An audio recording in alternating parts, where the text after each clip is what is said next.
Ang seguridad ni Trump ay naging isang laganap na paksa kamakailan, lalo na sa gitna ng mga pambobomba at mainit na labanang Pangulo.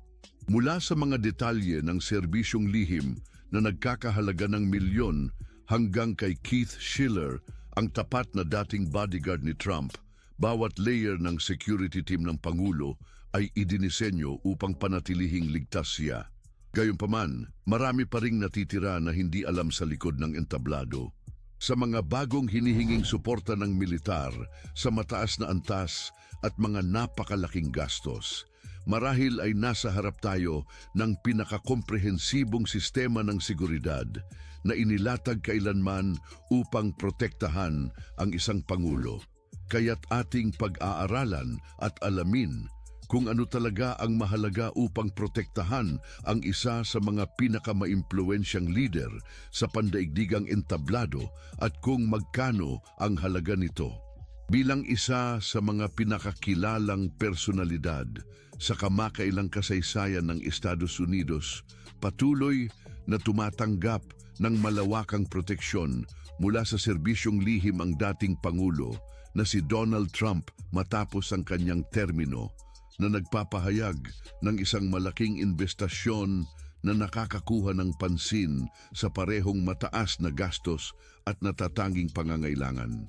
Ayon sa federal na batas, ang mga dating presidente, kanilang mga asawa at mga anak na hindi pa 16 taong gulang ay karapat-dapat sa proteksyon ng serbisyong lihim sa buong natitirang bahagi ng kanilang mga buhay na itinatag sa pamamagitan ng batas ng mga dating presidente ng 1958 na layuning mapanatili ang dignidad ng pagkapangulo. Ang batas na ito ay nagbibigay proteksyon at tiyak ng mga benepisyo sa lahat ng dating presidente na naglalayong siguruhing kanilang kaligtasan at pagkilala sa kanilang pampublikong serbisyo. Sa kaso ni Trump, ito ay nangangahulugang siya, ang kanyang asawang si Melania at ang kanyang pinakabatang anak na si Baron ay may karapatan sa proteksyon ng serbisyong lihim. Gayunpaman, sa mga huling araw ng kanyang termino, gumawa ng espesyal na hiling si Trump. Hiningi niya na palawigin ang proteksyon ng serbisyong lihim ng 6 na buwan pa para sa kanyang mga adult na anak at ang kanilang mga asawa.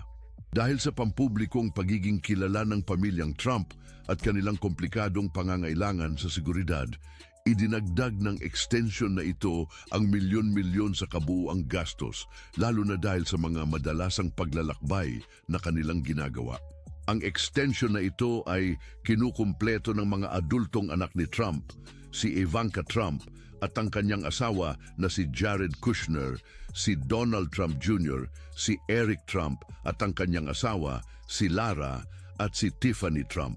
Ang mga adultong anak ng mga pangulo ay karaniwang hindi automatic na nakakatanggap ng proteksyon mula sa serbisyong sekreto, ngunit isang eksyon ang hiling ni Trump na naging sanhi ng pagpapalawak ng proteksyon at mas mataas na mga bayarin para sa mga nagbabayad buwis. Ang pamilya Trump, na kilala at may interes sa komersyo sa internasyonal, ay naglakbay ng maraming beses sa buong mundo na nagresulta sa pagtaas ng gastusin ng serbisyong sekreto. Ayon sa US Government Accountability Office, ilan lamang sa mga paglalakbay ni Trump Jr. at Eric ay nagkakahalaga ng mga $396,000 kasama ang mga destinasyon tulad ng Uruguay, Dominican Republic at United Arab Emirates. Mula 2017 hanggang 2019, ang mga miyembro ng pamilya Trump ay naglakbay ng higit sa 100 beses kasama ang mga ahente ng serbisyong sekreto na nagdulot ng malaking gastusin para sa mga nagbabayad buwis. Halimbawa, noong 2017 lamang, gumasta ang serbisyong sekreto ng mga $1.3 milyon para bawat isa sa 4 na unang paglalakbay ni Trump sa Mar-a-Lago Resort sa Florida. Noong 2017, umabot sa $13. 6 milyon ang gastusin sa mga paglalakbay ni Trump, kasama ang mga bayarin mula sa Department of Defense at iba pang mga mahahalagang serbisyo. Bukod dito, madalas na iniaalok ng pamilya Trump ang kanilang mga ari-arian sa mga ahente ng serbisyong sekreto bilang tahanan, tulad ng kanilang mga hotel sa Washington, D.C. at Mar-a-Lago, na nagdudulot ng malaking kita para sa negosyo ni Trump.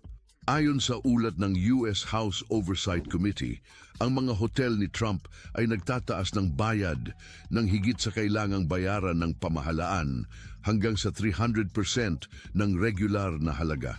Sinabi ni Eric Trump na ang Trump Organization ay nag-aalok ng libreng tahanan sa mga ahente ng serbisyong sekreto, ngunit ang investigasyon ng House Committee ay nagpapatunay ng kabaliktaran nito. Nagpakita ng dokumento na ang organisasyon ay nagtataas ng bayad para sa serbisyong sekreto ng higit pa sa mga aprobadong bayad. Kadalasan ay 3 beses ng halaga na nakalaan ng pamahalaan, na nagdudulot ng isang malaking conflict of interest.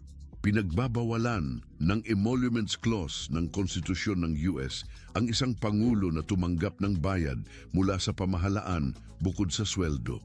Samantalang ang mga dating pangulo ay nagdisimulado ng kanilang mga komersyal na interes na maaaring magdulot ng conflict na ito ng clause. Pinili ni Trump na hindi gawin ito. Pinapayagan ang kanyang mga negosyo na kumita mula sa pera ng mga nagbabayad buwis sa pamamagitan ng bayad mula sa serbisyong sekreto. Mga $7.8 million ang tinanggap ng mga negosyo ni Trump mula sa pamahalaan sa kanyang termino, lalo na mula sa bayad ng serbisyong sekreto. Kahit na may mga pagsisikap na panagutin siya sa ilalim ng Emoluments Clause, ang mga kaso ay tinanggihan ng US Supreme Court noong Enero 2021 dahil sa itinuturing na walang bisa dahil sa pag-alis ni Trump sa tungkulin. Nagpapatuloy ang pagsusuri sa mga praktikang ito. Sa kanyang panunungkulan, ang hotel ni Trump sa Washington ay naging puk ng pagtitipon para sa mga mambabatas, opisyal ng pamahalaan at mga dayuhang dignitary. Karamihan sa kanila ay nagbayad ng malalaking halaga upang mag-check-in doon. Kasama sa mga bisita ay mga itinalagang mga hukom na federal, mga embahador at mga individual na nagsasantabi ng perdong pangulo. Ang padrino na ito ay nagdulot ng mga kritisismo mula sa mga grupo ng etika at mga demokrata sa Kongreso na sumasabing ang pagtanggi ni Trump na ibenta ang kanyang mga negosyo ay lumikha ng alitan sa pagitan ng kanyang pribadong interes sa pananalapi at ng pampublikong tungkulin. Bagaman mataas ang kita sa panunungkulan ni Trump, nagtala ang Hotel International Trump sa Washington ng mga finansyal na pagkalugi sa parte dahil sa pandemya ng COVID-19. Bagamat kumita ng mga $150 million sa panahon ng panunungkulan ni Trump, nagsara ang hotel na may nitong pagkalugi na $70 million dahil sa mga patakaran sa paglalakbay at pagbawas ng mga reservation sa panahon ng pandemya. Binenta ni Trump ang lease ng hotel noong 2022 na binuksan muli sa ilalim ng tatak ng Waldorf Astoria. Namataan ng hotel ang malalang pagbaba sa pagdalaw ng mga grupo ng mga Republikano na mga pangunahing kliyente sa panahon ng pag-aari ni Trump. Sa kanyang mga posibleng ambisyong pampolitika, dapat patuloy na maging isang alalahanin ang gastos sa pagprotekta kay Trump at sa kanyang pamilya. Bagamat opisyal na natapos ang pinalawakang proteksyon para sa kanyang mga batang adulto, 6 na buwan, pagkatapos niyang lumisan sa tungkulin, nananatiling malaki pa rin ang gastos sa pagprotekta kay Trump, Melania at Barron. Base sa mga ulat mula sa GAO at mga nakaraang gastos, tinatayang maaaring magpatuloy na nagkakahalaga ng milyon-milyong dolyar kada taon ang pagmamaintain ng isang proteksyon na detalye para kay Trump, lalo na kung magpapatuloy siyang maglakbay ng madalas at mananatili sa aktibong pampulitika. Ang kwento ni Keith Schiller, dating tagapagseguridad ni Trump, ay hindi ang tipikal na trabahong seguridad na nagiging marangya. Bilang matagalang bodyguard at malapit na alyado ni Donald Trump, si Schiller ay umakyat mula sa isang pulis sa New York patungong isa sa mga pinakatibay na kaibigan ni Trump. Ang lalaki ay higit sa mga kalamnan lamang. Siya ay isang tiwala at tagapangalaga na pumasa sa kanyang pwesto sa intimate circle ni Trump.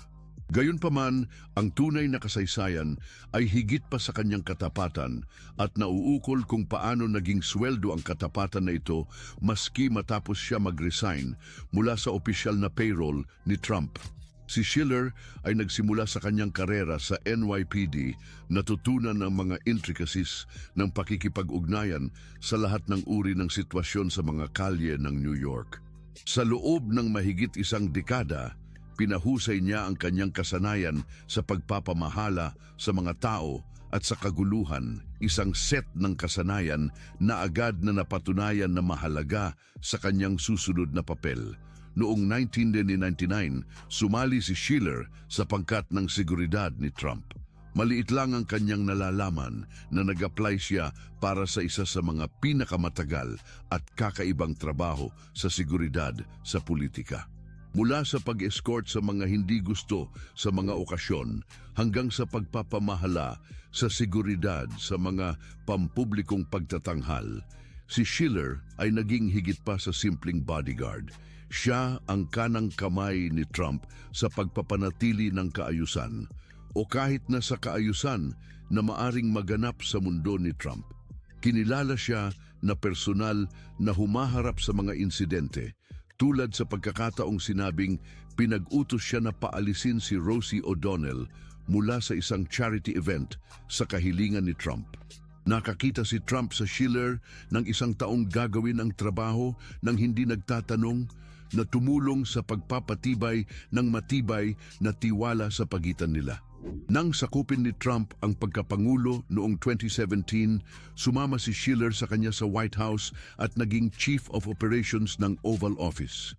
Ang pangunahing tungkulin niya ay kontrolin ang pag-access ng mga tao kay Trump sa Oval na silid, ngunit agad lumitaw na mas pinipili niyang mga siwa sa mga isyu ng seguridad sa pribadong sektor kaysa sa pagharap sa politikong burokrasya. Ilan na buwan matapos siyang mag-assume ng tungkulin, umalis si Schiller sa White House at bumalik sa pribadong buhay. Gayunpaman, hindi natapos ang kanyang koneksyon kay Trump, nagbago lamang. Patuloy na pinararangalan ang katapatan ni Schiller. Ngunit sa pagkakataong ito, ang Committee ng National Republican ay responsable sa mga bayad. Agad pagkatapos ng kanyang pag-alis mula sa Casablanca, nagsimulang tumanggap si Schiller ng mga bayad mula sa RNC buwan-buwan. Ang kanyang kumpanya, Kansas Global Group, ay tumatanggap ng $15,000 kada buwan na umaabot sa kabuuang $585,500 sa loob ng mahigit sa 3 taon. Ang nakabibigla ay kung ano ang ginagawa ni Schiller para tanggapin ang perang ito. Giyon sa impormasyon mula sa RNC, nagbibigay siya ng mga serbisyong konsultasyon sa seguridad para sa National Republican Convention ng 2020. Mahalaga na bigyang diin na ang $15,000 kada buwan ay higit pa sa taunang sahod ng maraming tao at hindi araw-araw nagtatrabaho si Schiller. Sinasabi ng RNC na nag-aalok siya ng konsultasyon sa seguridad para sa posibleng mga lugar ng kumperensya.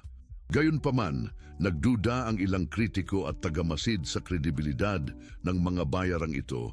Tinawag itong isang madilim na pondong pinagmumulan, isang halaga ng perang ginagamit ng walang mahigpit na pagsusuri. Inirereklamo ng ilang analista sa politika na mas may kinalaman ang pagbabayad kay Schiller sa pananatili niya sa kaalaman dahil sa kanyang pagiging tapat kay Trump kaysa sa pagbibigay ng seryosong payo sa seguridad. Ang pag-umpisang pagtanggap ng bayad sa sandaling lumisan si Schiller sa Casablanca ay nagdulot ng agam-agam. Ang timing ay nagpapahiwatig na pinananatili ng RNC ang isang mapagkakatiwalaang mapagkukunan ng kita para kay Schiller sa ngayon na hindi na siya bahagi ng opisyal na koponan ni Trump. Naging isang paborable na kasunduan nang maglaan si Trump ng pwesto noong 2021. Nakuha na ni Schiller ang higit sa $250,000 mula sa RNC at sa panahong iyon, siya ay bumili ng isang bahay na may 4 na kwarto sa kondado ng Palm Beach sa Florida na ilang minutong biyahe lang mula sa Mar-a-Lago ni Trump. Para kay Schiller, hindi lamang isang appear at salamat ang kapalit ng kanyang katapatan. Tradisyonal na pinansyal na pinagpapala ang mga kaalyado ni Trump at ang kaso ni Schiller ay hindi isang eksepsyon. Ang ganitong uri ng pagkilos ay hindi bihira sa paligid ni Trump. Ang katapatan ay isa sa mga kinikilalang katangian na lubos na pinahahalagahan niya at kilala siya sa pagpapalaki sa mga nananatiling kasama sa kanya, kahit na ito ay kasangkot ng di pangkaraniwang mga pamamaraan. In stark contrast to other close to Trump who stayed in the spotlight, Schiller managed to maintain a low profile. He was not keen on participating in press conferences or interviews, despite keeping a strong presence behind the scenes. The only notable exception was his testimony in 2017 regarding the infamous Steele dossier, in which he refuted allegations of Trump's questionable behavior during a 2013 trip. When asked about the supposed offer from a Russian to send women to Trump's hotel room, Schiller's response was straightforward. "We don't do that sort of thing." Some argue that the payments to Schiller were meant to secure loyalty and also provide security guidance. Having spent nearly 2 decades by Trump's side, Schiller likely witnessed much more than most within the former president's inner circle. With his loyalty being financially rewarded by the RNC, it is unlikely that he will break that trust anytime soon. Schiller's trajectory exemplifies how Trump values loyalty. He takes care of those who show dedication to him, often through unconventional means. While RNC payments may raise questions, in Trump's universe, it is simply a way to keep his allies close, regardless of whether they are actively involved in his daily activities. Schiller's financial relationship with the RNC ended in January 2021, but his legacy as Trump's loyal bodyguard and trusted confidant remains. He stands out as one of the few who managed to keep his allegiance to Trump while simultaneously maintaining a relatively unblemished public image, a rare feat in a political landscape marked by scandals. Protecting Donald Trump is a crucial matter. Since his departure from the White House, Trump's life has been anything but ordinary, especially when it comes to security. Hindi katulad ng ibang dating pangulo na nananatiling mas tahimik, si Trump ay nananatili bilang isang mataas na perfil na personalidad na may estilo ng buhay na nagpapanatili sa kanyang security team na laging alerto. Dagdag pa riyan, ang mga kamakailang pagtatangkang pagpatay at mga banta ay nagpataas sa pangangailangan para sa seguridad sa paligid niya. Samantalang sa pangkalahatan, ang mga dating pangulo ay may karapatan sa lifelong protection mula sa Secret Service na may mga may 82 na ahente na itinalaga para sa bawat isa sa kanila. Gayunpaman, ang sitwasyon ni Trump ay espesyal. Sa harap ng mga kamakailang pagtatangka laban sa kanyang buhay, kumilos ang Kongreso upang palakasin ang kanyang security team na naglaan ng higit pang mga ahente at resources. Binago ng hakbang na ito ang paraan kung paano pinoprotektahan ng Secret Service si Trump sa pamamagitan ng mas malaking teknolohiya at espesyal na mga team. Upang maunawaan ang pinatibay na security setup ni Trump, kapakipakinabang na isaalang-alang ang standard na prosedur. Karaniwan, may mga 80 na ahenteng itinalaga ang isang dating pangulo para sa kanyang proteksyon anumang oras. Ang mga ahente na ito ay hindi palaging nasa kanyang tabi. Sa halip, sila ay bahagi ng isang network na sumasaklaw sa mga rotating shifts at mga logistics teams na may responsibilidad sa iba't ibang aspeto mula sa pag-organize ng mga biyahe hanggang sa kontrol ng mga perimeter. Ang malapit na team ng proteksyon ay binubuo ng mga opisyal na nananatili sa pisikal na malapit kay Trump. Bukod dito, depende sa antas ng panganib, pumapasok sa aksyon ng iba pang espesyal na mga team tulad ng mga sniper, counter-attack teams at counter-surveillance units. Sa isang karaniwang sitwasyon, maaaring kailanganin lamang ng isang dating pangulo ng isang standby team at basic surveillance. Gayunpaman kay Trump, ang kanyang scheme ng proteksyon ay pinalawak upang maging katulad sa uri ng mga resources na karaniwang itinalaga para sa isang kasalukuyang presidente dahil lalong-lalo na sa mataas na antas na senaryo ng panganib. Nakaraang taon, ilang pangyayari ang nag-udyok sa Secret Service na repasuhin ang kanilang diskarte. Halimbawa, sa Pennsylvania noong nakaraang tag-init, may malaking pagsusubok sa pagsasalansan na naganap sa isa sa mga pampublikong pagtatanghal ni Trump.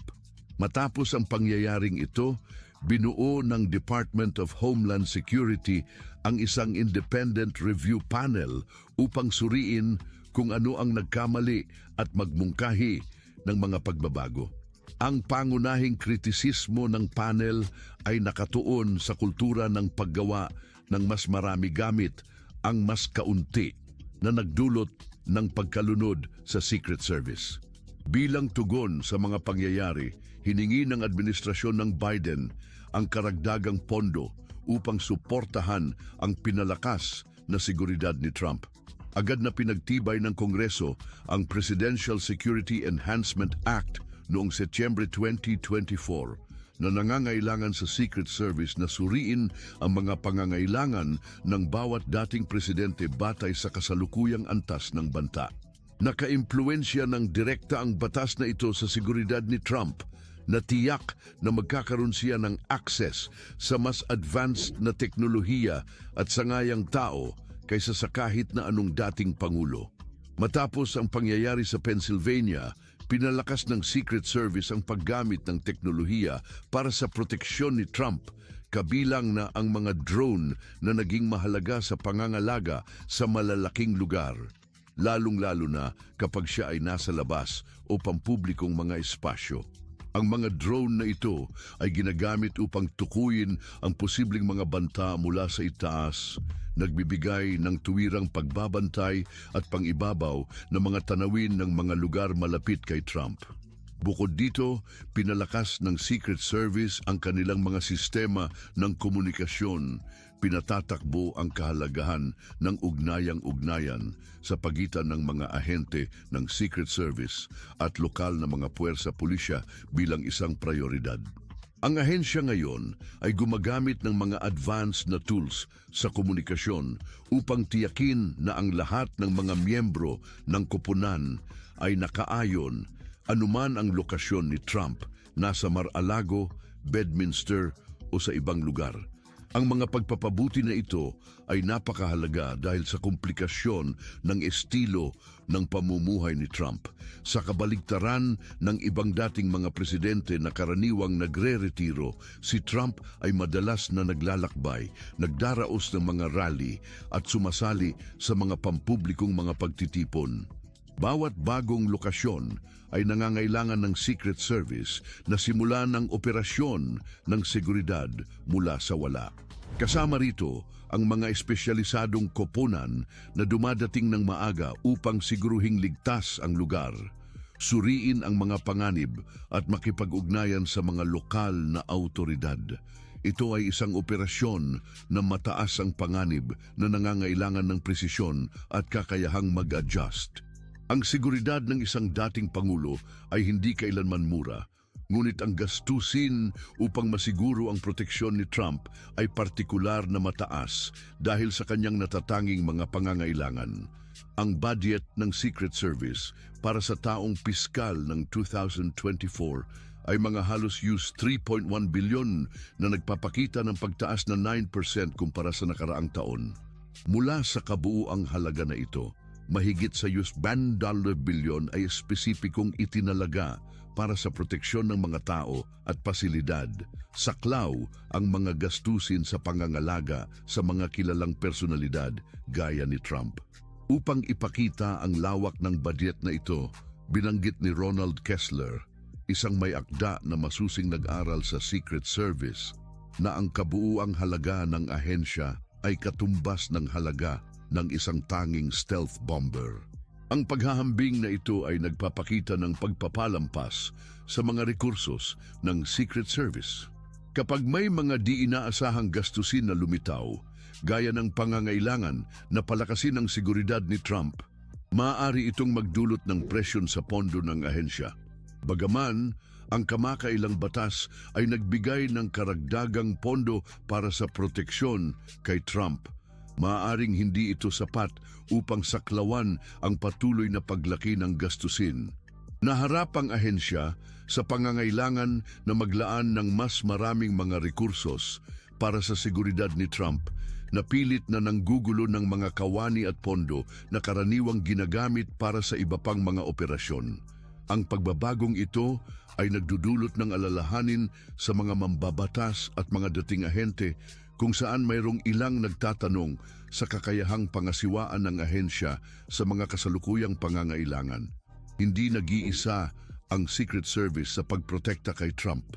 Habang sila ay nakikipag-ugnayan sa kanyang diretsong kasapi, ang lokal na aplikasyon ng batas ay naglalaro ng isang pangunahing papel sa seguridad ng labas na perimeter. Halimbawa, kapag maglalaro si Trump ng golf, pinangangasiwaan ng Secret Service ang mga lugar na malapit sa kanya, samantalang binabantayan ng lokal na pulisya ang mga pangunahing rehiyon upang maiwasan ang papalapit ng mga hindi autorisadong individual. Ang kooperasyon na ito sa pagitan ng mga ahente ng gobyerno at lokal na mga kapulisan ay nagdagdag ng isang karagdagang layer sa seguridad ni Trump, na nagpapahirap sa potensyal na mga banta ang pag-access. Ipinaliwanag ni dating ahente Jason Russell na habang nakatuon ang Secret Service sa direkta pagprotekta, ang lokal na mga pulis ay may responsibilidad sa mas malawak na mga pampublikong lugar. Ang pinagsamang pagsisikap na ito ay nagbibigay daan sa kumpletong pangangalaga nang hindi nararamdaman ni Trump na siya'y nag-iisa o limitado sa kanyang pagkilos.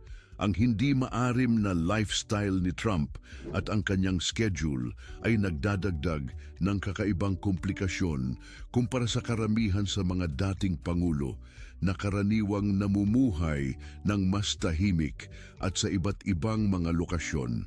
Madalas na biglaan ang kanyang mga biyahe na nangangailangan ng mabilisang aksyon mula sa Secret Service. Isang kamakailang halimbawa ng ganitong sitwasyon ay nangyari habang naglalaro siya ng golf sa isang impromptu sa Florida. Ayon sa mga ulat, isang sniper ang nakatago sa halamanan ng halos 12 oras bago dumating si Trump. Bagamat agarang kumilos ang Secret Service, itinutok ang issue sa kung paano nalaman ng sniper ang presensya ni Trump sa golf course. Ang insidente ay humantong sa isang detalyadong investigasyon na naglalayon sa pangangalaga ng privacy ni Trump at pagpapabuti ng seguridad ng komunikasyon upang maiwasan ang leakage. Sa harap ng mga kawalang katiyakan na ito, ang security scheme ni Trump ay patuloy na nasa alerto at handang mag-adjust sa anumang pangyayari. Bukod sa mga regular na proseso, patuloy na sinusuri ang lahat ng mga lugar na ikinokonsidera ang mga aspeto tulad ng visibility, publikong access at potensyal na mga escape routes. Ang mga hakbang na ito ay mahalaga upang tiyakin ang seguridad ni Trump alinsunod sa kanyang mataas na profile at patuloy na mga banta laban sa kanya. Dahil sa karagdagang pondo at bagong taktika na ginagamit, nangako ang Secret Service na magbigay kay Trump ng antas ng seguridad na katumbas ng kanyang natanggap sa kanyang panunungkulan. Kinumpirma ni Ronald Rowe, Interim Director ng Secret Service, na handa ang ahensya na magpatuloy sa pinakamataas na antas ng proteksyon sa paligid ni Trump sa gaano mang katagal, alinsunod sa kasalukuyang sitwasyong pampolitika at patuloy na banta sa kanyang seguridad. Para ang Secret Service, Mahalaga na siguruhing kumpletong at mabilis ang proteksyon na ibinibigay kay Trump nang hindi inilalagay sa panganib. Nanatili ang kawalan ng katiyakan tungkol sa pagpapanatili ng antas ng seguridad na ito nang walang takdang panahon. Ngunit sa ngayon, ang mga sistema ng seguridad para kay Trump ay kasalukuyang katulad ng nasa pwesto na Pangulo. Ang pagprotekta sa isang dating Pangulo tulad ni Trump ay hamon sa gitna ng matinding interes, politikal at estilo ng mataas na pribilehiyo na kanyang itinataguyod. Kailangang mag-adapt ang Secret Service ng mabilis, naglalaan ng mas maraming mapagkukunan at nagtatanggol ng mga bagong responsibilidad, bagamat may pinansyal na pasanin ito para sa ahensya. Bahagi ng pagsisikap na ito ang pagsunod sa mga bagong hinihinging seguridad ng kampanya ni Donald Trump sa mga nakaraang buwan habang siya ay naghahanda para sa mga eleksyon ng Pangulo noong 2024. Humihiling ang koponan ni Trump ng mga seguridad na estilo militar, isang bagay na karaniwan ay nakalaan para sa mga kasalukuyang Pangulo o opisyal na mataas na ranggo dahil sa mga pag-aalala sa mga potensyal na banta, kabilang ang mula sa banyagang mga aktor na may partikular na pagtatangi sa Iran.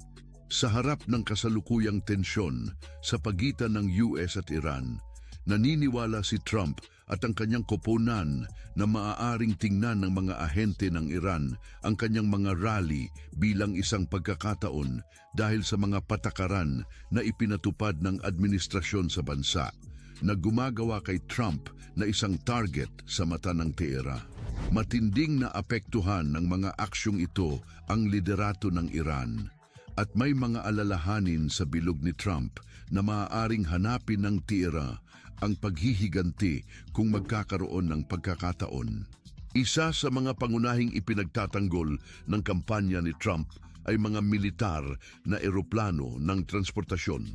Karaniwan, ang mga dating presidente ay umaasa sa proteksyon ng Secret Service at may access sa mga komersyal na flight o pribadong eroplano para sa mga campaign stop. Gayunpaman, humihiling si Trump ng mga eroplano na karaniwang ginagamit para magtransporta ng mga kasalukuyang pangulo o opisyal na mga ahensya ng gobyerno na itinuturing na mataas na ranggo. Ang mga eroplanong ito ay may advanced na communication systems, missile defense technology, at iba pang mga seguridad na kahigitan kumpara sa mga komersyal na biyahe o pribadong eroplano. Sinasabing kinakailangan ng koponan ni Trump ang antas na ito ng proteksyon, lalo na sa harap ng kanyang estado bilang mataas na pribilehiyadong target na may kasaysayan ng pulisyang kontrobersyal kaugnay sa ilang mga bansa. Bukod dito, ang paghiling para sa mga armored vehicle ay isa pang mahalagang aspeto ng bagong demanda sa seguridad ni Trump. Bagaman siya ay nakasecure na sa pamamagitan ng standard na antas ng proteksyon mula sa mga ahente ng Secret Service at mula sa mga SUV na armored, may hiling para sa access sa mga military-grade armored vehicles na karaniwang reserbado para sa mga high-threat zones. Ito ay mga tangke sa mga gulong, malalaking sasakyan na sobrang armored na kayang pigilin ang pagsabog at bala kahit mas higit pa sa kaya ng karamihan ng armored SUVs. Ang dahilan dito ay malinaw. Kung si Trump ay maglalakbay sa mga lugar na may posibleng panganib, gusto ng kanyang team na tiyakin na siya ay gumagalaw sa isang tunay na kuta at hindi lamang sa isang pina-armor na sasakyan. Ang mga demanda na ito ay nakakakuha ng pansin mula sa komunidad ng seguridad. May ilang eksperto na nagtatalo na ang antas ng military security na ito para sa isang civilian candidate ay labis. Ang mga dating presidente ay nakakatanggap ng mataas na proteksyon, ngunit ang mga kamakailang hiling ni Trump ay lumampas sa limitasyon ng karaniwang ibinibigay. Tinutukoy ng mga dating Secret Service agents at security experts na bagaman lahat ng presidente ay nakararanas ng mga panganib, bihira lang na ang mga dating presidente ay humihingi ng karagdagang suporta maliban sa ibinibigay ng Secret Service. Isinusulong ng kampo ni Trump na ang mga espesyal na kondisyon tulad ng pagkakaroon ng mga internasyonal na banta at ang kasalukuyang klima ng politika ay nagbibigay justifikasyon sa pagpapatibay ng seguridad kahit ito ay may kaakibat na malaking karagdagan sa gastos. Para sa ilan sa mga kritiko, dapat magbahagi ng financial contribution ang kampanya ni Trump kung lumampas sa protocol ng Secret Service ang kanyang mga hiling.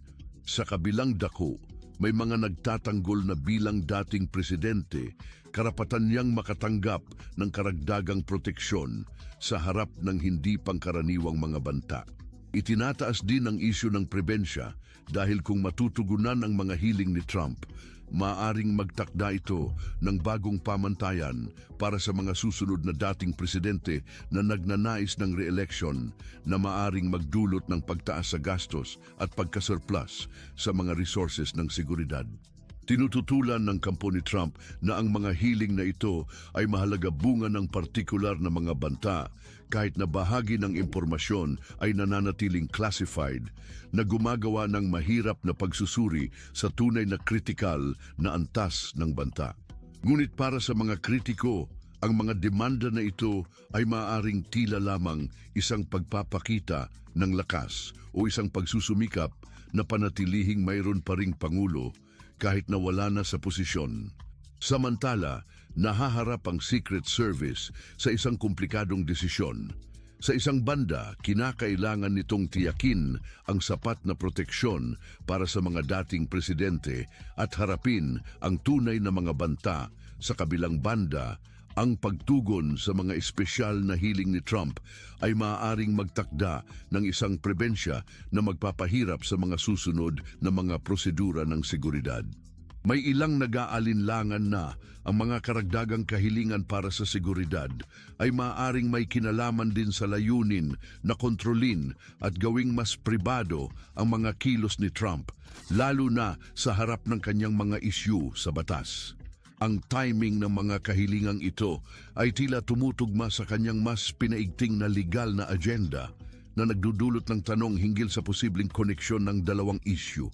Bagaman ito ay nagbunga ng online na katatawanan kasama ang mga biro tungkol sa paghahanda ni Trump para sa isang zona ng digmaan o pagsasagawa ng mga meeting na parang operasyon ng militar. Ang sitwasyon ay mahirap at maaaring magkaroon ng malalim na implikasyon sa tanawin ng politika at seguridad. Mga memes at biro ang lumitaw na nagkukumpara sa pagsasakay ni Trump sa isang eksena ng pelikulang aksyon at may mga mabilis namang nagpapansin na walang naunang kampayaan ang nakaikipa ng ganito.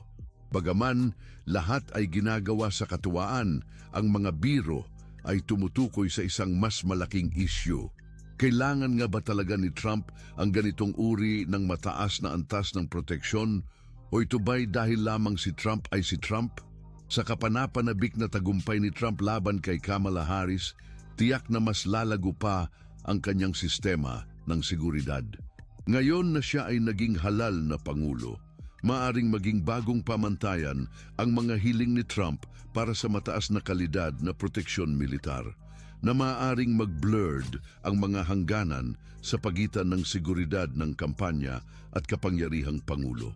Lahat ng mata ay titingin sa kanya hindi lamang para sa mga patakaran na kanyang ipatutupad, kundi pati na rin sa hindi pangkaraniwang antas ng seguridad na siya ay malapit ng pangunahan. Ang Amerika ay malapit ng makakita ng isang pangulo na protektado na hindi pa nararanasan noon. Sa isang kayamanan ng pamilya na kaparang ng GDP ng maliit na mga bansa, ang luho at kasosyalan na pamumuhay ng dating panganay na anak ng Amerika, si Baron Trump, ay isang kahangahangang palabas ng karangyaan, extravagance at di maisipang kayamanan. Mula sa paglalakbay sa mga pribadong eroplano hanggang sa mararangyang mansyon at eksklusibong pag-access sa pinaka-elitistang mga kaganapan sa buong mundo. Ang buhay ni Baron ay isang walang katapusang palabas ng kadakilaan at sobra-sobrang. Subaybayan ninyo kami habang ating tuklasin ang nakamanghaing mundo ni Baron Trump, kung saan ang pinakamalalakas na pangarap ay isa lamang pangkaraniwang araw sa buhay ng batang tagapagmana ng angka ng Trump. Ipinanganak noong ika-20 ng Marso 2006 sa lungsod ng New York, ang buhay ni Baron ay isang natupad na kwento ng prinsesa. Kasama ang mga mas matatandang kapatid na may mga gulang na 13 hanggang 21 taon, si Baron ay ang prinsipe na sanggol ng pamilya at naibugaw ng mabuting bilang isang ihiwalay na anak. Si Donald Trump, ama ni Baron na may nitong yaman na city, may $1 billion, ay isang kilalang negosyante sa industriya ng real estate at personalidad sa telebisyon na sumikat sa pamamagitan ng kanyang mga komersyal na proyekto at kanyang reality show sa TV, The Apprentice. Ang iyong ina, si Melania Trump, ay isang kahanga-hangang modelo na naging unang ginang. Magkasama, ibinigay nila kay Baron ang isang buhay ng kaluwalhatian na walang pasubali. Sa paglaki sa puso ng Manhattan, ang mga unang taon ni Baron ay inilagi sa marangyang Trump Tower. Ang iconic skyscraper sa Fifth Avenue ang naging larawan ng kabataan ni Baron. Sa kabila ng karamihan ng mga bata, may isang palapag na buong-buong para sa kanya sa gusali. Isipin ang pagkakaroon ng isang buong palapag ng isang skyscraper bilang iyong personal na park. Ang kanyang buhay ay hinandugan ng walang hanggang mga indulhensya kung saan lahat ng mga kagustuhan ay natutugunan at lahat ng mga pantasya ay madaling maabot. Ang uri ng buhay na puno ng kasarapan ay nagbigay daan sa kanya upang siyasatin ang kanyang mga interes at libangan ng walang anumang paghihigpit. Ang kayamanan at impluensya ng pamilya Trump ay nagbigay kay Baron ng kakaibang mga karanasan na ang karamihan ng mga bata ay maaari lamang mangarap. Nakikita niya ang mga espesyal na sandali kasama ang kanyang ama sa property Mar-a-Lago sa Palm Beach, Florida. Kilala bilang White House of Winter, nag-aalok ang lugar ng iba't ibang mga marangyang amenity tulad ng golf course, mga swimming pool at pribadong mga beach. Karaniwan nang maglalaro ng golf si Baron at ang kanyang ama, kumakain ng hapunan magkasama at nag-e-enjoy ng oras sa pamilya sa ganitong marangyang kapaligiran. Bukod sa mga prilyegyo na ito, nagsimula ng maaga ang exposure ni Baron Trump sa media mula pa noong siya ay isinilang. Mga 2 buwan matapos ang kanyang kapanganakan noong Mayo 2006, nagdebut siya sa telebisyon sa programa ng The Oprah Winfrey Show na ipinakilala sa mundo. Sa panahon ng programa, si Gayle King, isang matagal ng kaibigan ni Oprah, ay nagsagawa ng isang eksklusibong panayam kay Donald at Melania Trump nang may kasamang may galang na ipinakilala ang kanilang bagong isinilang na anak, si Baron. Matapos tanungin tungkol sa pagkakaroon ng isang sanggol muli pagkatapos ng maraming taon, si Donald Trump ay sumisikat sa galak, kaligayahan at kasiyahan na dala ni Baron sa kanilang pamilya. Sa parehong kasiyahan, ibinahagi ni Melania Trump ang kanyang mga saloobin tungkol sa papel ni Donald bilang isang ama, na nagpapakita na siya ay isang kamangha-manghang ama na nagtatrabaho sa umaga habang nanonood ng telebisyon at nagbabasa ng mga pahayagan kasama ang sanggol. Sa panayam, nakilala ni King si Baron na napakaaalis sa oras na iyon, bagaman abala siya, hindi maiwasang mapabilib ng mundo sa pinakabatang Trump. Ang pangalan na Baron ay isa ring pinag-usapan. Inihayag ni Donald na ito ay isang pangalan na laging minamahal niya, ngunit hindi niya kailanman naisipang gamitin hanggang ngayon. Mula roon, naging malinaw na ang unang pagtatanghal sa telebisyon ni Baron ay simula lamang ng kanyang buhay sa harap ng mga ilaw. Bilang anak ng isang bilyonaryong negosyante at isang dating supermodelo, Hindi maiiwasan ang pansin na ibinigay sa kasaganaan na bumabalot sa kanyang buhay.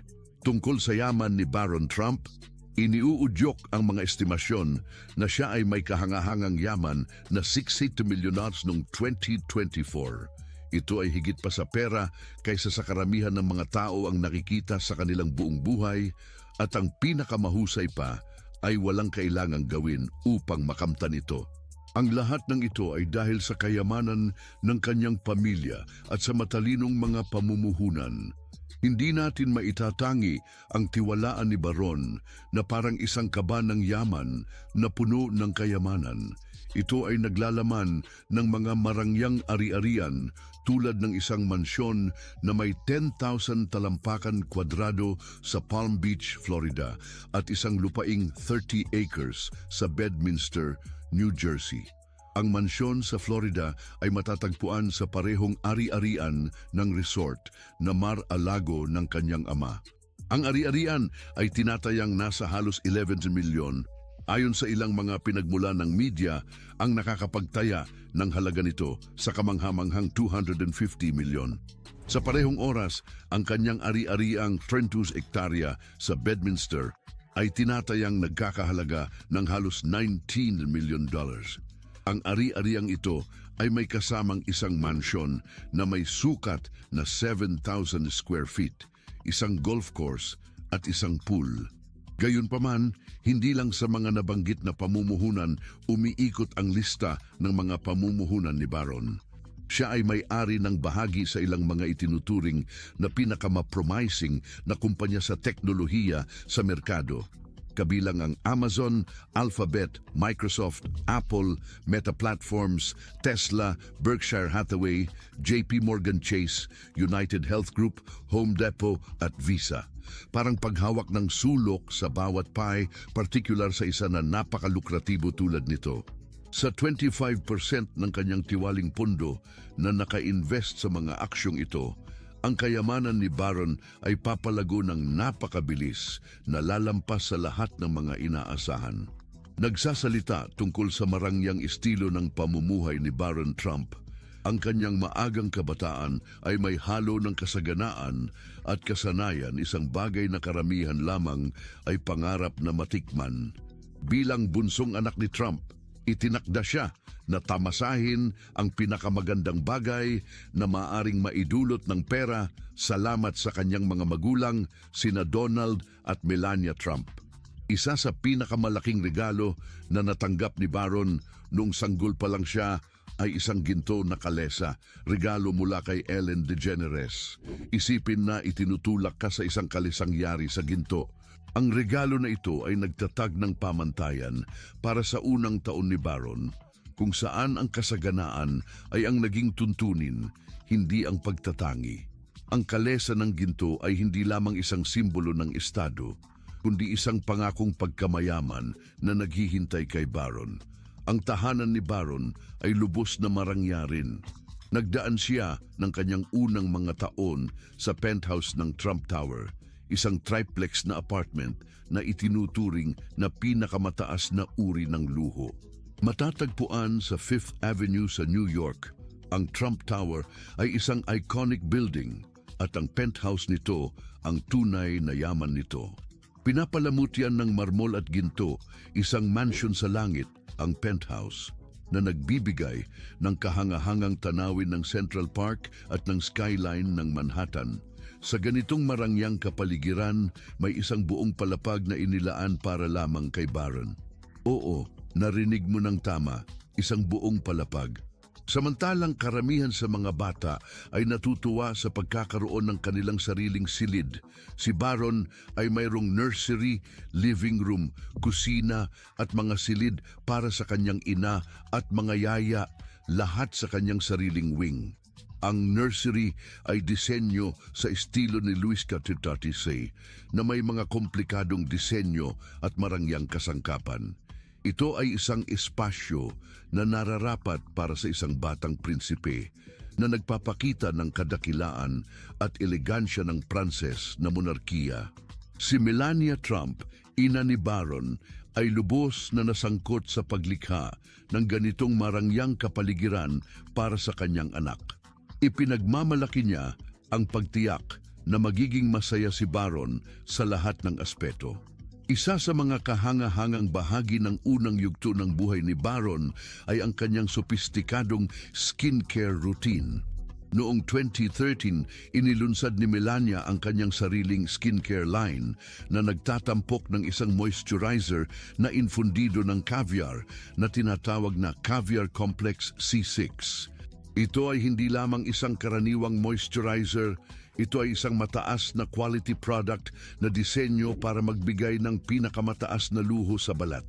Sa blater, ibinunyag ni Melania na ipinapahid niya ang moisturizer na infundido ng caviar kay Baron tuwing gabi mula ulo hanggang paa. Isipin ng isang 7 taong gulang na batang iniingatan na may isang napakarangyang skincare routine. Kung ang paggamit ng caviar pagkatapos maligo ng iyong sanggol ay hindi nagpapakita ng tunay na kahulugan ng kasaganaan, hindi namin alam kung ano ang ibig sabihin nito. Ang kabataan ni Baron ay isang kombinasyon ng napakarangyang kasaganaan at mataas na kalidad na pagkaingatan. At alamin mo, ang ginto na stroller, ang eksklusibong lugar sa penthouse ng Trump Tower, at ang moisturizer na may halo ng caviar ay simula pa lamang ng paglalakbay bilang tagapagmana ng isang kayamanan. Si Melania Trump, palaging isang mapag-arugang ina, gumamit ng praktikal na pamamaraan para sa unang edukasyon ni Baron. Pinahahalagahan niya ang kahalagahan ng pagsasama at pagiging kasangkot sa bawat hakbang ng pag-unlad ng kanyang anak.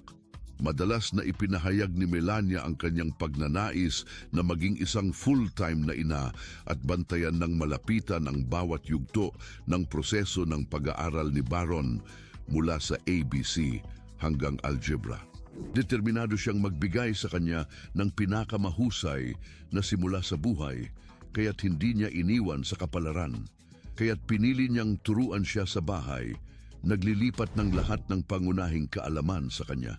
Wika tulad ng Tagalog, Slovenian, French, at marahil iba pang mga hindi kilala sa atin ay naging bahagi rin ng pag-aaral ni Baron.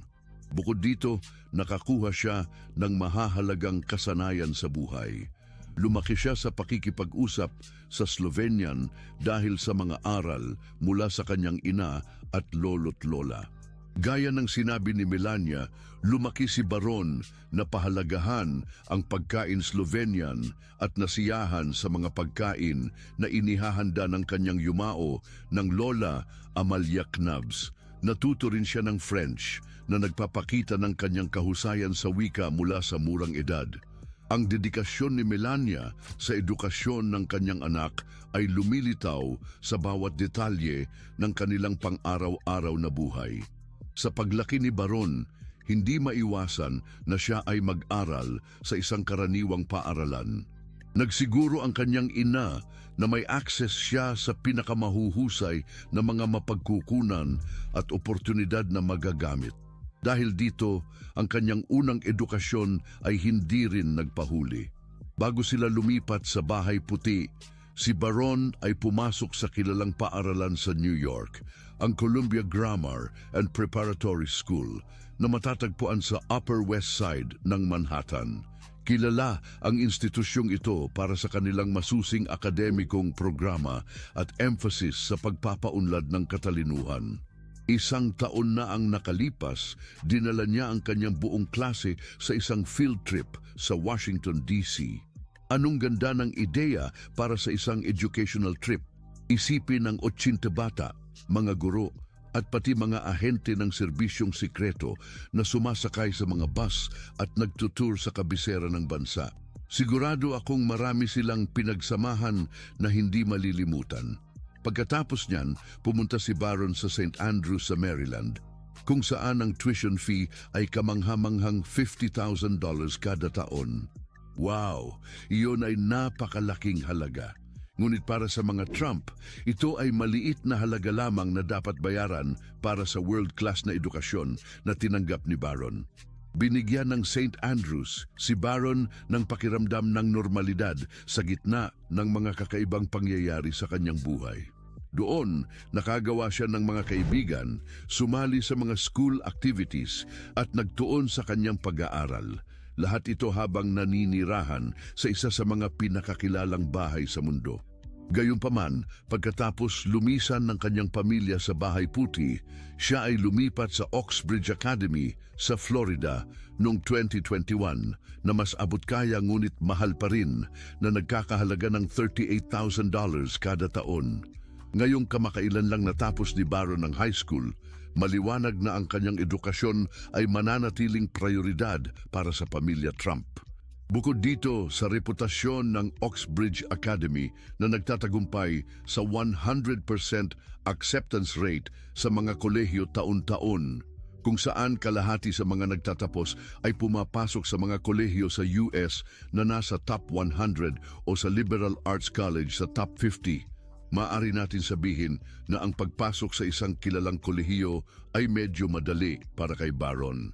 Ang pagkapanalo ni Donald Trump sa pagkapangulo ng US noong 2016 ay nagdala ng bagong antas ng eksposisyon para sa pamilya. Gayunpaman, hindi agad na lumipat si Baron sa Washington, D.C. Sa halip, nanatili siya sa Trump Tower kasama ang kanyang ina ng halos sa unang 5 buwan ng panunungkulan ng kanyang ama upang makumpleto ang taunang pag-aaral bago ang paglipat noong taginit ng 2017. Noong Hunyo 11, 2017, si Baron at si Melania ay lumipat sa Bahay Puti na tumatak bilang isang makasaysayang sandali nang siya ay 11 na taong gulang. Si Baron ay naging unang anak ng isang pangulo na naninirahan sa Bahay Puti mula kay John F. Kennedy Jr. noong 1963. Ang paglipat mula sa Trump Tower patungo sa Bahay Puti ay parang pagpapalit ng isang magarang apartment sa isang napakagandang palasyo. Ngunit tinanggap ni Baron ang lahat ng may katahimikan na nagpapakita ng profesionalismo. Nabagay niya ang bagong kapaligiran ng madali, para bang siya ay lumilipat sa isang kwartong pangarap na sa totoo lang, ganoon nga iyon. Isa sa mga pinakamalaking aspeto ng buhay ni Baron sa Bahay Puti ay ang kanyang personalisadong kwarto. Ang kanyang kwarto ay nabansagang legendary, isang tunay na paraiso ng mataas na teknolohiya na ginawa lalo para kay Baron. Kakaiba sa anumang panganay, mayroon si Baron isang kwarto na ginawa ng pasadya upang tugunan ang kanyang mga hilig at pangangailangan. May makabagong estetika, ang kwarto ay nagtatampok ng mga eleganteng kasangkapan, advanced na teknolohiya, at maging isang gaming area na magpapaintriga sa kahit na sinong teenager. Ito ay higit pa sa isang simpleng kwarto. Ito ay isang kanlungan kung saan maaaring makawala si Baron mula sa mga presyon ng kanyang kakaibang buhay. Ang Bahay Puti mismo ay nag-aalok ng mga kaginhawahan na kasing ganda ng mga pinakamagagandang resorts at may access si Baron sa lahat ng mga ito. Ang isa sa kanyang paboritong lugar ay ang pribadong sinehan sa loob ng bahay kung saan maaari siyang manood ng mga pinakabagong pelikula ng buo at may estilo. Ang sinehan na may maginawing mga upuan at advanced na sound system, nagbibigay kay Baron ng isang espesyal na karanasan sa sine. Ito ay isang lugar kung saan siya ay nagpapahinga at sumasaya ng malayo sa mga mata ng publiko. Ang isa pang paboritong lugar ni Baron ay ang pool. Ang pool ng White House na pinupuntahan ng maraming unang pamilya ay isang lugar kung saan maaaring magpahinga at mag-enjoy si Baron sa mga sandali ng kasayahan. Sa pamamagitan ng paglangoy o simpleng pagpapahinga sa gilid ng pool, ito ay isang tago para makatakas sa mga hinihingi ng kanyang pang-araw-araw na rutina. Ang lugar ng pool ay nagbibigay kay Baron ng isang lugar upang maglaan ng panahon kasama ang mga kaibigan at pamilya na nagsisilbing sentro ng mga gawain at pahinga. Bukod dito, ang bowling alley sa White House ay isang eksklusibong tampok na nag-aalok ng walang limitasyong libangan tanto para kay Baron at kanyang mga kaibigan, matatagpuan sa basement ng presidential residence.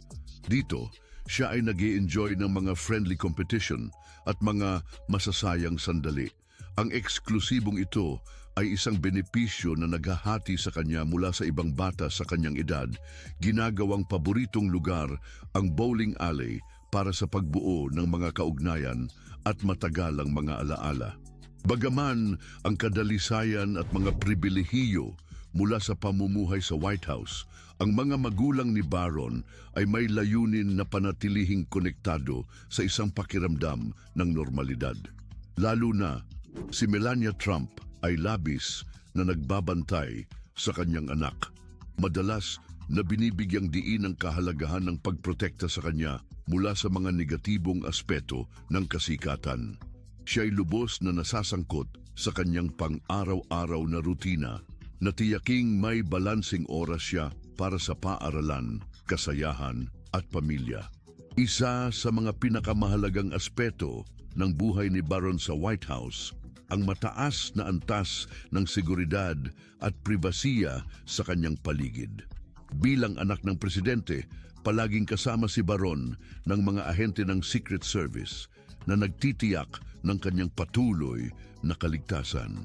Ang proteksyon na ito ay hindi lamang kailangan, kundi rin isang simbolo ng kanyang natatanging estado, nagbibigay daan para kay Baron na mabuhay ng kanyang buhay nang walang patuloy na pag-aalala sa posibleng panganib. Kabaligtaran sa inaasahan, kahit matapos ang pag-alis ng kanyang ama sa White House noong 2021, patuloy pa ring nakikinabang si Baron sa seguridad ng United States Secret Service. Noong panahong iyon na halos 15 anyos, siya ay may proteksyon mula sa mga mataas na antas ng mga ahente hanggang sa kanyang magdaos ng ika-16 kaarawan na suportado ng isang batas federal na nagbibigay ng karapatang ito. Samantalang ang kanyang mga magulang ay patuloy na may proteksyon mula sa mga ahente ng lihim sa buong kanilang buhay. Moda at opinyon ng publiko sa Baron Trump. Ngayon, iniwan na ang mga paaralan at mga sopistikadong bahay kung saan nanirahan si Baron Trump, ang pinakamayaman na mana, isang kilalang personalidad din pagdating sa moda. Ang sense of style ni Baron Trump ay kinikilala ng lahat. Simula nang siya ay pumasok sa publiko, hindi na tumigil ang mga tao sa pagkomento sa kanyang mga eleganteng damit. At maging totoo tayo, hindi ito isang sorpresa. May isang dating supermodel tulad ni Melania Trump bilang kanyang ina, itinakda si Baron na maging isang fashion icon. Si Melania ay may mata para sa mas matalas na estilo kaysa kidlat at sinisigurado niyang laging maayos ang suot ng kanyang anak upang mag-impress. Nagsimula ang fashion journey ni Baron ng maaga. Isa sa kanyang unang pampublikong paglabas ay sa inaugurasyon ng kanyang ama noong Enero 2017. Sa edad na 20 lamang, nag-iwan ng malakas na impresyon si Baron sa kanyang pagsusuot ng asul na trahe, kasama ang isang puting button-down shirt at isang asul na pambabaing korbata. Ang malausok at walang kupas na hitsura ng kanyang buhok at kaakit-akit na pananamit ang nagtakda ng tono para sa kanyang hinaharap na mga pagpipilian sa moda, pinapakita ang kanyang paborito para sa mga formal na kasuotan. Sa panahon ng panunungkulan ng kanyang ama, madalas na makikita si Baron sa mga okasyong formal, laging nakasuot ng mataas na kalidad na mga damit na sumasalamin sa luho ng pamumuhay ng kanyang pamilya. Kapag lumalahok sa mga hapunan ng estado o kasama ang kanyang mga magulang sa mga opisyal na biyahe, palaging sinasabayan ng mga pagpipilian sa damit ni Baron ang kanyang sofistikasyon. Ang kanyang paborito para sa mga walang kamatayang klasikong damit, tulad ng gawang tahi na mga dimensaheng kasuotan at walang kupas na mga polo, ay higit pang nagpapalabas ng kanyang matinong panlasa sa estilo. Ang isa pang natatanging kasuotan ni Baron ay ang $10,000 na itim na traje na suot niya sa hapunan ng estado sa White House. para kay Pangulong Francis Emmanuel Macron noong 2018. Maliwanag na kombinasyon ng mga mamahaling at abot-kayang tatak ang garderobe ni Baron at madalas siyang makikita na nakasuot ng mga traje at tie ng kilalang mga designer tulad nina Ralph Lauren at Brooks Brothers. Gayunpaman, lumalampas ang panlasa ni Baron sa estilo sa mga formal na kasuotan. Nakikita rin siya sa mas pang-araw-araw na mga kasuotan na nagtatagumpay sa pag-akit. Sa mga bakasyon ng pamilya at mga hindi formal na madaling mga pagtatanghal, mas pinipili ni Baron ang mga t-shirt na cotton, shorts at mga komportabling sapatos. Bagaman ang mga kasuotang ito ay mas hindi formal, laging pinili ng maingat upang sumalamin sa kanyang kakaibang estilo. Isa sa kanyang mga hindi formal na hindi malilimutang pagtatanghal ay noong sila ay nagbakasyon kasama ang pamilya noong 2019. Pagkatapos nila mula sa Mar-a-Lago sa Florida, si Baron ay bumaba mula sa Air Force One na nakasuot ng khaki pants, isang puting polo, isang makinang na pula na coat at beige na New Balance sneakers. Ang kanyang makinang na pula na coat ang lumutang sa gitna ng mga neutral na kulay ng kanyang mga magulang, nagpapakita ng pagiging matapang ni Baron sa pag-eksperimento sa kanyang garderobe at pagdagdag ng isang patak ng kulay. Ang pagbabago ng estilo ni Baron ay naapektuhan din ng kanyang pamilyar na kapaligiran. Pinakialaman sa ilaw ng mga kamera, siya ay may exposure sa haute couture mula pa noong bata pa siya. Ang ina mo, Melania, ay palaging nagtutulong na siya ay maayos na nakadamit ng mga branded na kasuotan na madalas ay tumutugma sa kanyang sariling elegante na estilo. Ang impluensyang ito ay malinaw na napapansin sa paborito ni Baron para sa mga materyales ng mataas na kalidad at maayos na pagkakatahi na sumasalamin sa estado at kasaganahan ng kanyang pamilya. Habang lumalaki siya, patuloy na umuunlad ang kanyang mga pagpili sa moda. Sa edad na 14, noong Agosto ng 2020, ipinamangha ni Baron ang publiko sa isang retro look mula sa dekada ng 1950. Dumating siya mula sa Air Force One, tila isang fashion icon na may pulang, puti at asul na bomber jacket mula sa pagnanais na tatak na Moncler, ikinabit sa itim na jeans at sapatos na balat. Ang eleganteng kasuotang ito ay nagpapakita ng abilidad ni Baron sa pamamaraan ng pagsusuot at pagbibigay ng pahayag ng estilo sa pamamagitan ng kanyang kasuotan. May paborito si Baron Trump sa sopistikadong mga relo, madalas na nakikita na suot niya ang mga mamahaling uri tulad ng Rolex Submariner. Ito ay isang pinong piraso ngunit hindi murang halaga na nagsisimula sa $10,000. Ngunit kapag usapan na ang pagpapanatili ng imahe bilang isang Trump, ang pamumuhunan ay kinakailangan. Bukod sa Submariner, pinili rin niya ang Audemars Piguet Royal Oak, nagbibigay ng elegansya at kasportsan sa kanyang pulso kahit na may kasamang malaking gastos higit sa $20,000. At bilang kung hindi sapat, bahagi rin ng kanyang koleksyon ang Patek Philippe Nautilus na nagsisimula sa $30,000 na may mga pagkakaiba-ibang presyo depende sa modelo. Sa kanyang magarang wardrobe, ang spekulasyon tungkol sa kanyang potensyal na hinaharap sa industriya ng moda ay hindi walang kabuluhan. Sa kanyang kagandahan at mga koneksyon sa pamilya, mayroon si Baron lahat ng sangkap para maging isang fashion icon sa hinaharap. Ang tanong na lang ay kung susunod ba siya sa yapak ng kanyang ina at sasali sa karera ng moda.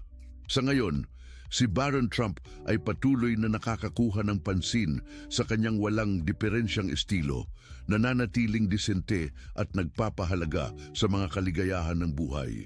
Ang kanyang mga pampublikong pagtatanghal ay laging isang paksa ng malaking interes, lalong-lalo na't siya ang pinakabatang anak ng isang dating presidente. Ang kanyang presensya sa iba't ibang mga kaganapan ay madalas na pinag-uusapan ng pampublikong kuryosidad tulad noong Pasko ng 2024 sa mamahaling resort na Mar-a-Lago Club na pag-aari ng kanyang ama na si Donald Trump. Ang kaganapang ito, kasama ng marami pang iba, ay nagpapakita ng magarbong pamumuhay ni Baron at naglalantad ng patuloy na interes ng publiko sa kanya. Bukod sa pagbibigay diin sa kasaganaan kung saan siya ay nakatira, ibinigay ng pagtitipon na ito ang isang dambana na sulyap sa kanyang mga interaksyon sa mataas na lipunan. Ang mga sandaling ito ay patuloy na naghuhumaling at nagpapakilig sa publiko, naglalantad ng natatanging kombinasyon ng kasapihan at normalidad na tumutukoy sa buhay ni Baron. Ang hapunan ng Pasko na isinagawa sa Mar-a-Lago ay isang marangyang okasyon na may kasamang mga panauhin na kilalang personalidad at miyembro ng pamilyang Trump. Si Baron, matangkad at kapansin-pansin ang pagkakahawig sa kanyang ama, ay nangibabaw sa okasyon. Ang kanyang taas na naging paksa ng mga diskusyon sa media ay nagdaragdag sa kanyang mapangahas na presensya at nagpapadali sa pagkilala sa kanya sa gitna ng karamihan. Nagsusuot ng isang walang dungis na itim na terno na gawa sa sukat at isang dilaw na sinturon, si Baron ay nagpapalabas ng pagiging sopistikado at elegante na nagpapakita ng mga mataas na pamantayan ng pamilya Trump. Ang Mar-a-Lago, kilala para sa kanyang mararangyang pasilidad at eksklusibong klientela, ay naglingkod bilang ang tamang setting para sa pagdiriwang ng Pasko. Ang resort, kasama ang kanyang malalawak na hardin, mararangyang mga kasangkapan at marikit na dekorasyon, ay isang sagisag ng kasaganahan at estado ng pamilya Trump. Ang pagdalo ni Baron sa okasyong ito ay nagpapalakas ng kanyang posisyon sa mga elitistang bilog ng lipunan at ang sosyal na estilo ng pamumuhay na kanyang tinatamasa. Ang pagmamapa ng media sa okasyon ay malawak na may iba't ibang media na nagre-record ng mga larawan at video ni Baron at kanyang pamilya habang nakikisaya sa mga pagdiriwang. Sa katunayan, maraming mga recording at mga larawan ang nagpapakita sa iba't ibang sandali ng pagdiriwang ng Pasko ni Baron, palaging malapit sa kanyang ama at ina. Bukod dito, sa isa sa mga pagsasalin, siya ay makikita na nakasandal sa tabi ng kanyang ina at ilang mga panauhin, tila naghihintay na isilbi ang pagkain. Makikita rin si Trump malapit sa kanyang lugar, nakikipag-usap sa ilang mga panauhin. Gayunpaman, ang pagdalo sa Pasko na ito ay hindi isang insidente lamang dahil si Baron ay nakapagpakitang muli sa iba't ibang mahahalagang pagtitipon sa loob ng mga taon. Bawat isa ay nagpapakita ng mga iba't ibang aspeto ng kanyang buhay at personalidad. Ang mga pagtanghal na ito ay may saysay sapagkat ito ay nagpakilala kay Baron sa pambansang entablado at nagbigay diin sa kanyang papel sa loob ng pamilya Trump. Bukod sa nakakamanghang mga pagtitipon at sa likod ng walang dungis na terno, si Baron Trump ay isang tagahanga ng mga palakasan, lalo na ng soccer. Mula sa pagiging tagahanga ng Arsenal Football Club, kung saan siya ay nakitang nakasuot ng jersey ng Arsenal sa hardin ng White House noong 2017, si Baron ay sumali sa DC United Sub-12 team at sa Arlington Soccer Association Sub-14 team. Samantala, ang kanyang ama si Donald Trump ay gumawa ng ilang nakababatang hakbang para suportahan ang umaasam na karera sa soccer ni Baron. Iniulat na siya ay nagpuri kay Baron sa Pangulo ng FIFA at maging ipinakilala siya sa mga bituin ng soccer. Sa ganitong paraan, maliwanag na si Trump ay isang proud na ama at nagnanais na tulungan si Baron na magtagumpay sa esport na kanyang iniibig. Kapag ikaw ay si Baron Trump, anak ng Pangulo ng Estados Unidos, ang pagmamahal sa football ay nangangahulugan ng pagtanggap ng mga souvenirs mula sa FIFA World Cup mula kay Vladimir Putin, pagkikita sa mga kilalang manlalaro tulad ni Wayne Rooney, at pagsasalita ng puring mga salita tungkol sa kanyang karera sa sports sa mga press conference ng kanyang ama. Lahat ng mga espesyal na benepisyo at bihirang pagganap sa publiko ay naglagay kay Baron sa ilalim ng pampublikong pagsusuri. Habang lumalaki si Baron Trump, ang kanyang transition patungo sa pagiging adulto ay naging pangunahing focus ng media at publiko. Ang pagiging 18 taon noong Marso ng 2024 ay naging isang makabuluhang yugto, hindi lamang para kay Baron kundi para rin sa kanyang pananaw sa mundo. Ang pinakabatang Trump ay hindi na lamang isang bata na nasa anino ng kanyang mga kilalang magulang, kundi papasok na sa kanyang sariling mundo. Kamakailan, isang dating tagapagpaganap ng NBC ay nagmungkahi na si Baron, ngayon ay adulto, ay hindi na labas sa mga kritisismo ng publiko.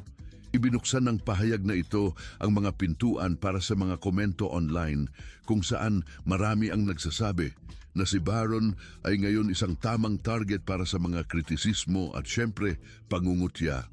Matapos maging 18 taon, isa sa pinakapansin na mga pangyayari ay ang kanyang pagkakahirang bilang delegado ng Florida para sa Republikanong Pambansang Kumbensyon na lalong nagdadala sa kanya sa arena ng politika, isang lugar na pinapamahalaan ng kanyang ama.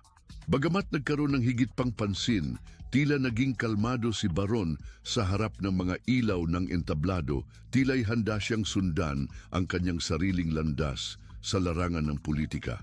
Binanggit ng dating Pangulo na tinutugunan ni Baron ang politika at karaniwan siyang nagbibigay payo sa kanyang ama. Ang interes na ito ay maaaring magturo sa isang posibleng pag-apak sa politikal na mundo, sumusunod sa yapak ng kanyang ama. Gayunpaman, sa isang biglang pagkakataon, tinanggihan ni Baron ang pagkakataong suportahan ang kanyang ama sa kanyang kampanya para sa pambansang nominasyong Republikano bilang delegado dahil sa mga nakakauunang kahalbihan. Ang di inaasahang pag-atras na ito ay naganap kaunti bago ang pagtatapos ni Baron sa Oxbridge Academy sa West Palm Beach, Florida.